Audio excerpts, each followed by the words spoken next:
Hi hello నమస్తే welcome to 100 TV. టాలీవుడ్లో భారీ చిత్రాలు విడుదలకి సిద్ధంగా ఉన్న ఈ తరుణంలో అయితే ప్రేక్షకుల్లో మాత్రం ఒకంత బెట్టింగ్స్ అవ్వచ్చు, లేకపోతే ఊహాగానాలు అవ్వచ్చు, విపరీతంగా జరుగుతున్నాయి ఈ వేళ. గేమ్ చేంజరా లేకపోతే డాకు మహారాజా అన్నట్టు. ఎందుకంటే ఎవరికి వాళ్ళు ఒకరు మాస్ హీరోగా మెప్పించిన బాలకృష్ణ గారి సినిమా, అలాగే గ్లోబల్ స్టార్ గా పేరు తెచ్చినటువంటి రామ్ చరణ్ గారి సినిమా రెండు కూడా పోటీ. సంక్రాంతికి కోడి పందాలు ఎట్లా గుర్తొస్తాయో ఈ సంక్రాంతికి సినిమాలు కూడా అదే తరహాలో భారీగా వసూలు చేయడానికి సిద్ధమవుతున్నట్టుగా తెలుస్తుంది. సో దానికి సంబంధించి సినీ జర్నలిస్ట్ అలాగే లైఫ్ కోచ్ జగదేవ్ గారు ఉన్నారు. సార్తో మాట్లాడి తెలుసుకుందాం. నమస్తే అండి. నమస్తే. సో రీసెంట్ గా గేమ్ చేంజర్ అయితే గేమ్ అయితే స్టార్ట్ చేయడానికి సిద్ధంగా ఉంది. అలాగే డాకు మహారాజ్ కూడా బాలకృష్ణ గారి ఫ్యాన్ బేస్ అసలు చాలా స్ట్రాంగ్ ఫ్యాన్ బేస్. సో ఇద్దరు కూడా ఎవరు ప్రేక్షకుల్ని బాగా మెప్పిస్తారని అనుకోవాలి, లేకపోతే ఏ మూవీ ఏ ప్రేక్షకుల్ని ఏ టైప్ ఆఫ్ ప్రేక్షకుల్ని సాటిస్ఫై చేస్తున్నారు? సంక్రాంతికి ఈ రెండే కాదండి, మీరు చెప్పినట్టుగా డాకు మహారాజు తర్వాత గేమ్ చేంజర్ తో పాటు సంక్రాంతికి వస్తున్నామని మరొక ఫ్యామిలీ కామెడీ డ్రామా కూడా రెడీ అయింది. మన అనిల్ రావుపూడి గారిది, అది కూడా దిల్ రాజు గారిది. గేమ్ చేంజర్ దిల్ రాజు గారిదే. సంక్రాంతికి వస్తున్నాం వెంకటేష్ గారు, తర్వాత మేమే రాజేష్, ఐశ్వర్య రాజేష్, మీనాక్షి చౌదరి, అదొకటి ఉంది. ఇంకా డాకు మహారాజ్ అనేది నాకు తెలిసి ఒకటి ఫ్యామిలీ, ఒకటి political drama. But Daaku Maharaj ఏంటంటే, నేను సినిమా స్టోరీ నాకు తెలియదు కానండి, 100% కంప్లీట్ మాస్ డ్రామా అనుకుంటున్నాను. ఎందుకంటే బాలయ్య, జై బాలయ్య అంతే.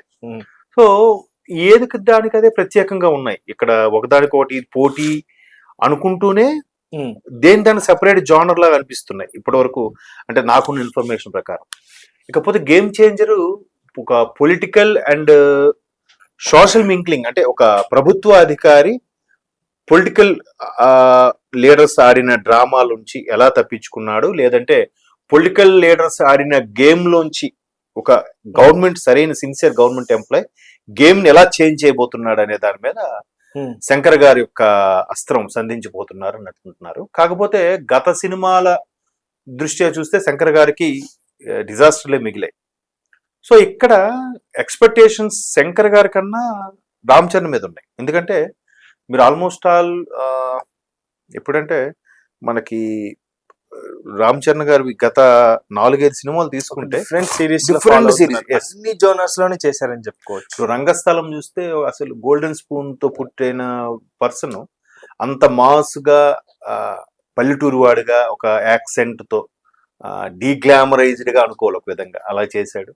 తర్వాత ధృవాలో పవర్ఫుల్ ఐపీఎస్ ఆఫీసర్, తర్వాత RRR లో ఆరెంజ్ అవ్వచ్చు, మగధీర, అన్ని డిఫరెంట్ జోన్స్. అయితే ఇప్పుడు ఎక్స్పెక్టేషన్ శంకర్ గారి కన్నా రామ్ చరణ్ గారి మీద ఎక్కువ ఉన్నాయి. సో అందుకే కటౌట్లు కూడా భారీగా పెట్టారు. ఇప్పటి వరకు వరల్డ్ రికార్డ్ అంట అంత పెద్ద కటౌట్ పెట్టడం అనేది. కాకపోతే కటౌట్ నాకు నచ్చలేదు, లుంగితో పెట్టారు. మేబీ మాస్ ఆడియన్స్ అట్రాక్షన్ కోసం పెట్టి ఉండొచ్చు. ఇంకోటి ఏంటంటే ఫస్ట్ టైం ఓవర్సీస్ లో ఈవెంట్ నిర్వహించారు. దానికి అతిరథ మహారాజులు వచ్చారు. శంకర్ గారు కూడా అదే చెప్పారు. అంటే ఆయన ముందు నుంచి కూడా చెప్పేది ఏంటంటే, నాకు ఒక తమిళ్ డైరెక్టర్ అయినప్పటికీ నాకు తమిళ్లో కన్నా తెలుగులోనే ఎక్కువ ఫ్యాన్ బేస్ ఉందని కూడా చెప్పారు. దానికి బెస్ట్ ఎగ్జాంపుల్ భారతీయుడు లాంటి సినిమాలు మనకి సూపర్ హిట్ అయ్యాయి. భారతీయ 2 పోయింది కానీ ఈవెన్ జీన్స్ కూడా మనకి హిట్ అయింది, వాళ్ళకి పెద్దగా హిట్ అవ్వలేదు. బాయ్స్ కూడా మనకి యావరేజ్ గా ఆడింది, అక్కడ అటర్ ఫ్లాప్ కానీ. ఇంకా అర్థమవుతుందా? సో అంటే శంకర్ గారికి ఏ రేంజ్ మాస్ ఫాలోయింగ్ తెలుగు ప్రేక్షకులు ఉందో మనం అర్థం చేసుకోవచ్చు. అట్లాంటి శంకర్ గారు రామ్ చరణ్ కంటే ఇప్పుడు ఆల్రెడీ గ్లోబల్ స్టార్, ఒక ఇమేజ్ ఉంది. ఇదిలా ఉంటే డాకు మహారాజ్ టైటిలే డిఫరెంట్ గా ఉంది మనకి. డాకు మహారాజ్, డాకు మంగల్ సింగ్ అని అంటుంటారు కొంతమంది. కూడా బాలకృష్ణ గారు పెద్ద ఏమంటారు దాన్ని ప్రయోగమే చేశారనుకోవచ్చు. ఎందుకంటే ఎవరితో, మన బోయపాటి శ్రీని గారితో అసలు విత్ ఇన్ కొన్ని మంత్స్ లోనే ఎక్సలెంట్ మూవీ తీసి అఖండ అంటే మరలా అఖండ కాకుండా ముందు ఒకటి వచ్చిందండి, దాని పేరు అఖండ. నాకైతే అంటే ఓకే, భగవంత్ కేసరి ఇంది మెప్పించాడు. అఖండతో మరలా లాక్డౌన్ పీరియడ్ నుంచి జనాల్ని మరలా బయట ప్రపంచానికి తీసుకొచ్చి థియేటర్కి వచ్చి చూసేలా చేసింది అఖండతోనే. అందుకే మరి జై బాలయ్య, మరి బోయపాటి గారు. సో ఇట్లాంటి మంచి, అంటే ఒక సీనియర్ సూపర్ స్టార్స్ ఎవరైతే ఉన్నారో ఆయనకి సమకాలీగా ఉన్న సూపర్ స్టార్స్ ఎవరిలో కూడా ఆయనకున్న ఇమేజ్ ఎవరికి లేదని చెప్పాలి. ప్రస్తుత సిచ్యువేషన్ లో ఆయనకున్న ఆ ఫాలోయింగ్ కానీ, ఆ జై బాలయ్య నినాదం కానీ బీభత్సంగా ఉంది. సో ఖచ్చితంగా ఒక రేంజ్ లో ఉండిపోతుందని మాత్రం ఉంటుంది. అండ్ మోర్ ఓవర్ సంక్రాంతి అనేది అతిపెద్ద ఫిల్మ్ ఫెస్టివల్. నాకు మన తెలుగు రాష్ట్రాలు అయితే సెంటిమెంట్ సినిమాలు కూడా అలా కాదండి. సెంటిమెంట్ తో పాటు మన వాళ్ళకి the one and only entertainment నాకు తెలిసి ఇప్పుడంటే డిఫరెంట్ అమ్యూజ్మెంట్ పార్కులని, షాపింగ్ మాల్స్ అని ఇవన్నీ వచ్చేసాయి. బట్ ఒకప్పుడు అంటే కొన్ని తరాల నుంచి చూస్తే, ఆల్మోస్ట్ ఆల్ ఒక 3-4 డెకేడ్స్ నుంచి చూస్తే సంక్రాంతి కాదు ఏ సీజన్ కైనా మన తెలుగు వారికి the one and only entertainment cinema. So అందుకే కదా వాళ్ళని ఒక ఆరాధన భావంతో, ఇప్పుడు ఎన్టీఆర్ గారు అంటే ఒక రాముడు శ్రీకృష్ణుడు లాగా, మీరు పాత వాళ్ళు మేము చదువుకునే రోజుల్లో సర్వే గట్రా వెళ్తే స్టూడెంట్స్ గా వాళ్ళ అరుగుల మీద ఎన్టీఆర్ కృష్ణుడిగా ఉన్న ఫోటోలు ఫ్రేమ్ కట్టించి ఉండేవి. కొంతమంది ముసలి వాళ్ళు అయితే అగరబత్తి కూడా వెలిగించేసేవారు అక్కడ. ఏంటి ఆయన బతుకుంటుండగా నేను చెప్పేవి గారు. సో అంత ఆరాధ భావం ఉండేది మన తెలుగు వాళ్ళు అంటే, తెలుగు సినిమా అంటే.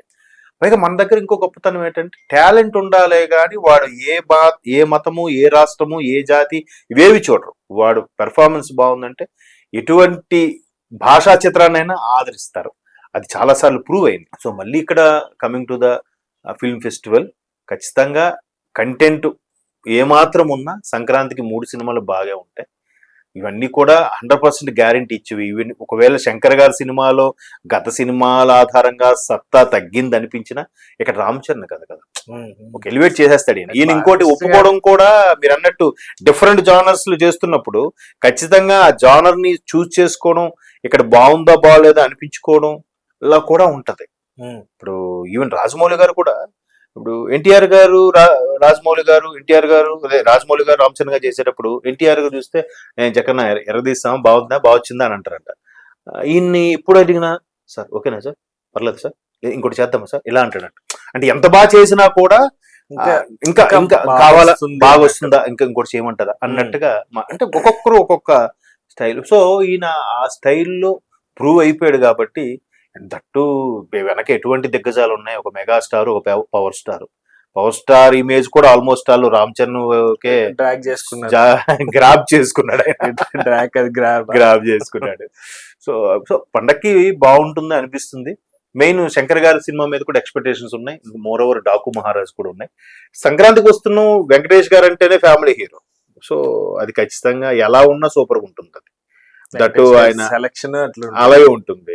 ఇంకోటి ఏంటంటే అతనికి ఎలాగో ఇంట్లో ఇల్లాలు, వంటింటో ప్రియాలు లాంటి సినిమాలు బ్లాక్ బాస్టర్లు కాబట్టి, ఇక్కడ కూడా మనకి స్టోరీ లైన్ లో ఒకరు మాజీ గర్ల్ ఫ్రెండ్, ఒకరు వైఫ్ అన్నట్టుగా చెప్తున్నారు కాబట్టి, అనిల్ రావిపూడి గారితో చమత్కారంతో కూడిన కామెడీ అందులో ఉంటుంది. Waiting for those movies. Balayya గారి సినిమాలో ఏమన్నా మాస్ డైలాగ్స్ ఎక్స్పెక్ట్ చేయొచ్చా? అంటే గతంలో అసెంబ్లీ కాదు కదా, అసెంబ్లీ గేట్ కూడా దాటి ఫ్లూట్ జింక ముందు సో ఇట్లా ఏమన్నా మాస్ ఎలిమెంట్స్ ఎక్స్పెక్ట్ చేయొచ్చా? ఖచ్చితంగా. ఎందుకంటే ఆయన డైలాగ్ రాసిన తీరు కన్నా ఈయన చెప్పిన తర్వాత దాని ఎలివేషన్ ఎక్కువైపోద్ది. అది క్యాజువల్ డైలాగే అయి ఉండొచ్చు. ఇప్పుడు ఫ్లూట్ జింక ముందు ఊడు అని ఇంకెవరు చెప్పినా వేరేలాగా ఉంటది. బట్ ఈయన చెప్తే అది ఎలా అయిపోద్ది అంటే మంచి మీమ్స్ గాను, ఇంకా బీభత్సమైన ట్రోల్స్ కూడా కేర్ ఆఫ్ అయిపోతుంది. రీసెంట్ గా అయితే స్టేజ్ మీద ఇట్లా ఫోన్ ఇస్తే కూడా అది పెద్ద. So okay, thank you sir. So ఇది viewers, Daaku Maharaaj mass elements తో మాస్ ని కట్టిపడేసేలాంటి పెద్ద దిగ్గజ నాయకుడు అని చెప్పుకోవాలి. I mean cinema hero Balakrishna garu ఒక పక్క, జూనియర్ అయినప్పటికీ కూడా తక్కువ టైంలోనే గ్లోబల్ స్టార్ గా ఎదిగినటువంటి రామ్ చరణ్ గారు ఒక పక్క, తెలుగు రాష్ట్రాలకే సెంటిమెంట్ అనేటువంటి సంక్రాంతి. సో సంక్రాంతి బరిలో ఎవరు ఎక్కువ కలెక్షన్స్, అలాగే ఎక్కువ ప్రేక్షకుడిని ఆనందింప చేస్తారో ఏ మూవీతో అనేది వేచి చూడాల్సిందే.